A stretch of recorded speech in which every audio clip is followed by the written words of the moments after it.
Masyarakat kita tahu persis bahwa untuk perawatan kesehatan mereka pergi ke Penang. Penang itu adanya di Malaysia.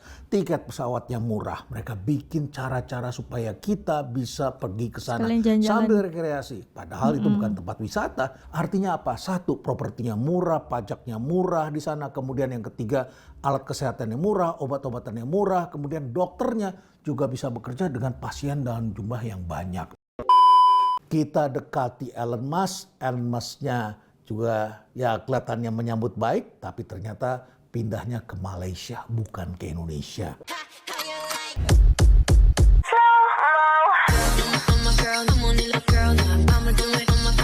Assalamualaikum, Elsa di sini. Hai guys, hai semua, halo tetangga. Gimana kabar teman-teman semua? Semoga sehat selalu, semoga bahagia selalu, dan semoga hari teman-teman semua selalu good day.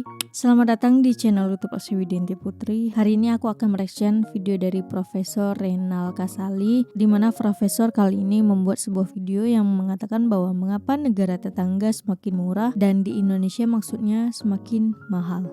Apakah ini ada kaitannya dengan intuisi ataupun yang lainnya? Nanti kita akan temukan jawaban dari Profesor Reynald Kasali pada video kali ini. Tapi sebelum dimulai video reactionnya, seperti biasa aku mau ngajakin teman-teman semua dulu untuk subscribe channel ini dan aktifkan lonceng notifikasinya supaya tidak ketinggalan updatean terbaru dari channel ini. Dan bagi teman-teman yang mau request, bisa banget DM di Instagram aku di @elsiwidiantiputri. Yaudah, tanpa berlama-lama, tanpa membuang masa, jumlah kita mulai video reactionnya. Are you ready? Let's go. Barang-barang murah di sekitar kita. Saya kira masyarakat kita ternyata lebih cerdas dibandingkan barangkali yang mengambil kebijakan. Masyarakat kita tahu ada barang dan jasa murah di sekitar kita. Dulu orang harus pergi mencari perawatan, misalnya kanker, bedah tertentu, sampai ke Eropa, ke Amerika dan sebagainya. Sekarang kita tidak perlu pergi jauh-jauh.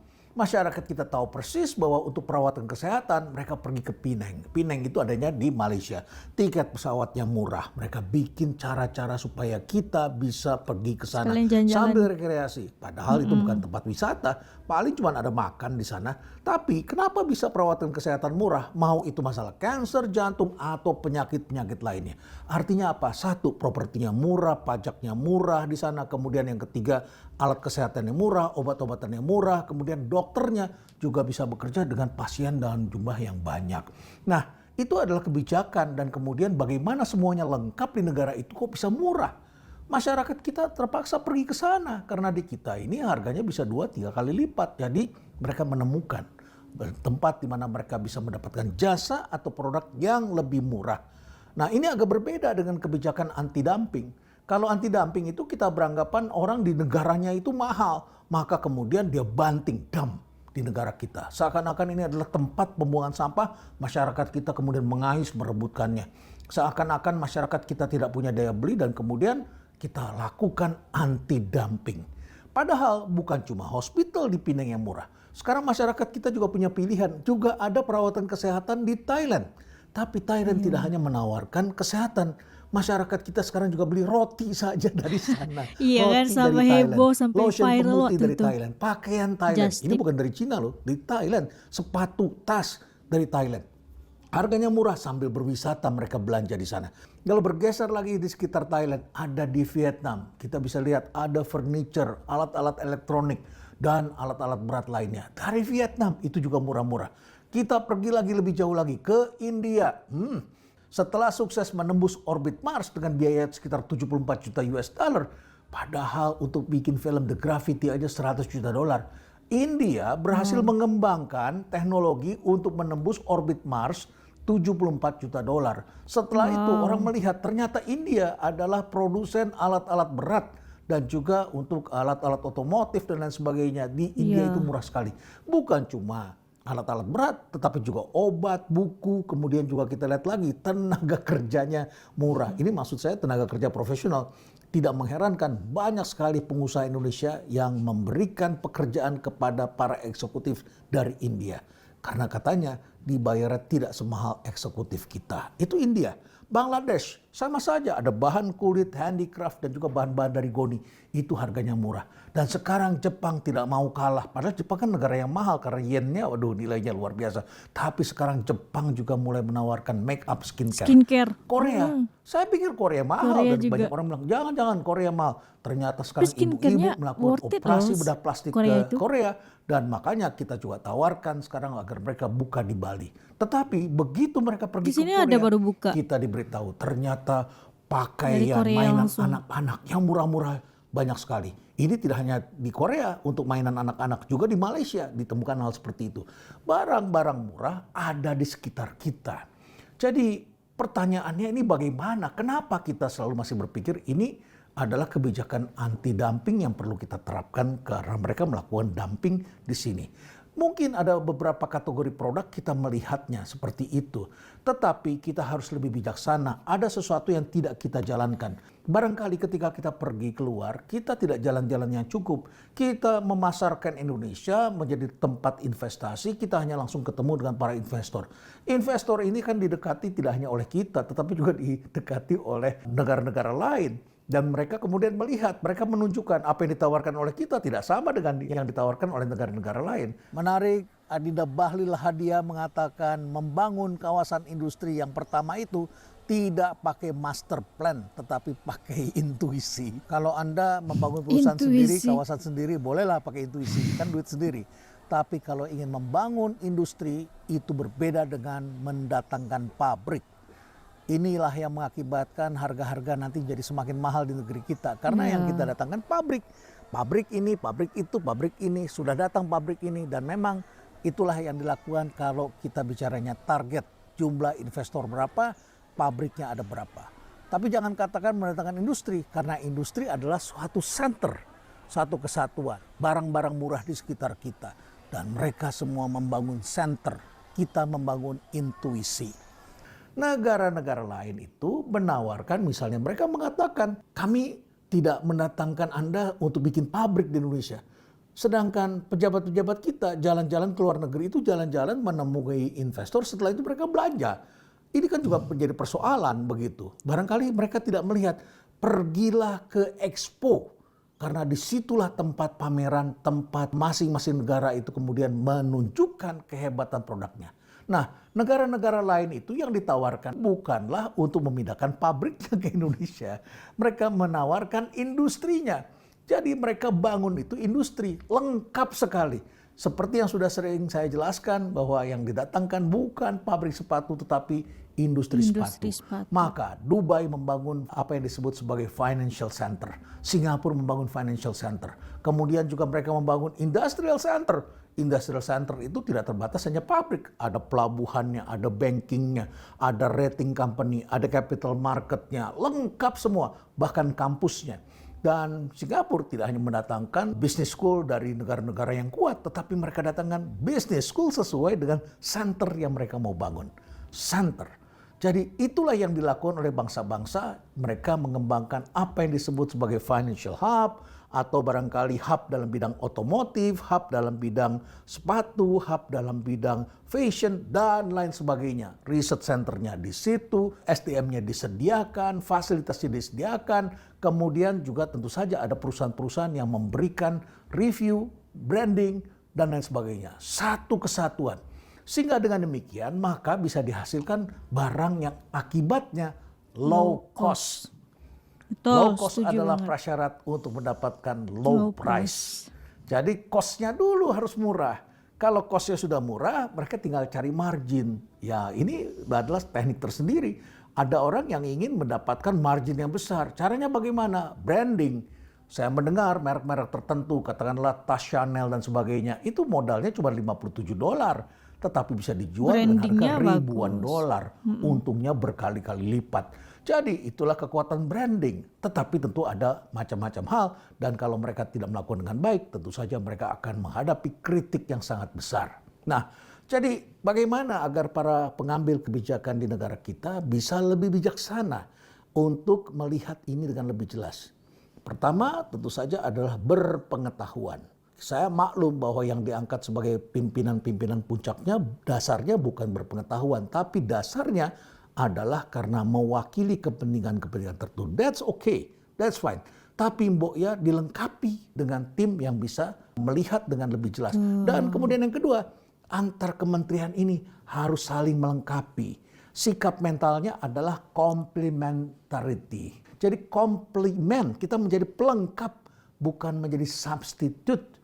Saling menginjak dan kemudian mau ngambil kebijakan saling menggantikan satu sama lain. Bukan begitu caranya.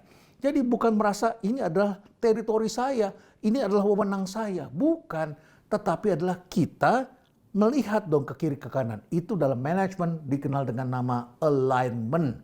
Jadi align, saling melengkapi satu sama lain. Bukan merasa itu teritorinya atau silonya masing-masing. Entah itu di Singapura, di Malaysia, di Thailand, di India, di Tiongkok, di Korea, terus sampai ke Eropa kita lihat tempat-tempat pameran. Jerman, kemudian di Belanda dan sebagainya. Dan kalau kita bepergian dari Belanda tuh menuju ke Paris naik mobil, begitu memasuki kota kita lihat, wow, ada gedung-gedung pameran. Dan gedung-gedung pameran itu semakin hari semakin besar. Dan pameran itu tidak pernah ada habis-habisnya.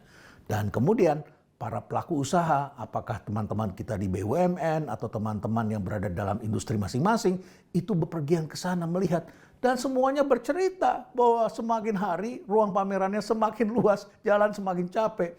Berpikir satu hari mau melihat pameran, kemudian 2 hari kemudian jalan-jalan. Ternyata nggak cukup, ternyata 3 hari, 4 hari berada di satu gedung pameran. Itu gedungnya tidak habis-habis. Anda pergi ke Tiongkok lebih mengerikan lagi. Itu satu kota itu tempat pameran. Karena industri sangat beragam. Jadi trennya memang berubah. Satu, kalau kita pergi ke Eropa, kita bisa menyaksikan perbandingan teknologi Eropa dengan teknologi Asia.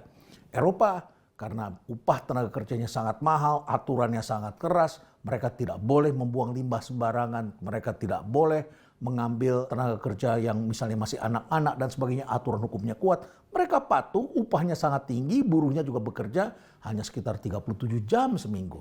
Maka mereka tidak bisa membuat barang-barang murah. Mereka harus membuat barang yang dalam tanda kutip kita sebut high quality. Karena itulah maka mereka membuat barang yang value-nya lebih besar, brandingnya harus kuat. Mereka juga mengatakan lifetime-nya lebih panjang, bisa sampai 50 tahun. Tapi yang di Asia mengatakan lain lagi. Buat apa juga sampai 50 tahun? Rata-rata industri harus mengganti mesin dalam 20 tahun. Bahkan 10 tahun sekali ada teknologi baru bermunculan. Jadi tidak perlu sampai sebesar selama itu, 50 tahun. Jadi cukup sekitar 20 tahun, bahkan kemudian 10 tahun. Etos kerjanya berbeda.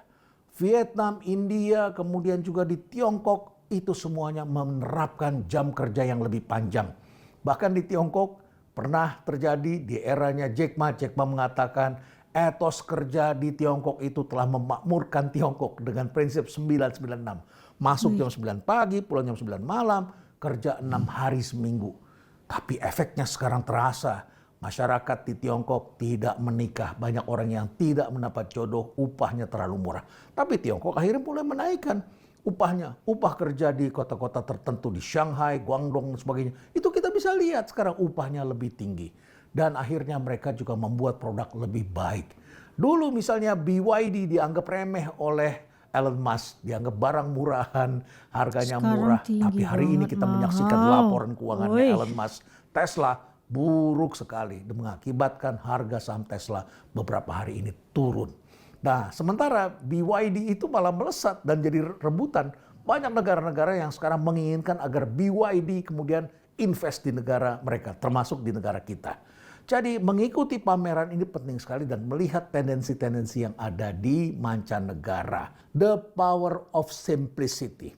Jadi tidak perlu juga dilengkapi dengan ini, dengan itu dan sebagainya. Yang penting adalah bisa menjawab persoalan. Apalagi sejak kita belajar dari India. India itu menerapkan prinsip yang namanya frugality culture. Ini dikembangkan oleh tokoh yang mendirikan ISRO, India Space Research Organization, ISRO. Ketika mereka mulai membangun upaya untuk membuat alat-alat bisa menembus ke ruang angkasa. Setelah mereka menyaksikan ada upaya perang bintang yang ditempuh oleh negara-negara di barat. Mereka bikin dulu risetnya. Ini ditempuh dan diajarkan oleh tokohnya, ya Habibinya India lah kurang lebih. Namanya Vikram Sarabhai. Benar-benar mereka mengajarkan prinsip-prinsip kesederhanaan, yaitu bagaimana agar minimum spending tapi bisa mendapatkan maximum efficiency. Nggak gampang tuh. Jadi kita maunya efisiensinya maksimum tapi duit keluarnya nggak banyak. Nah, itu yang dilakukan. Kemudian mereka bikin juga miniaturisasi.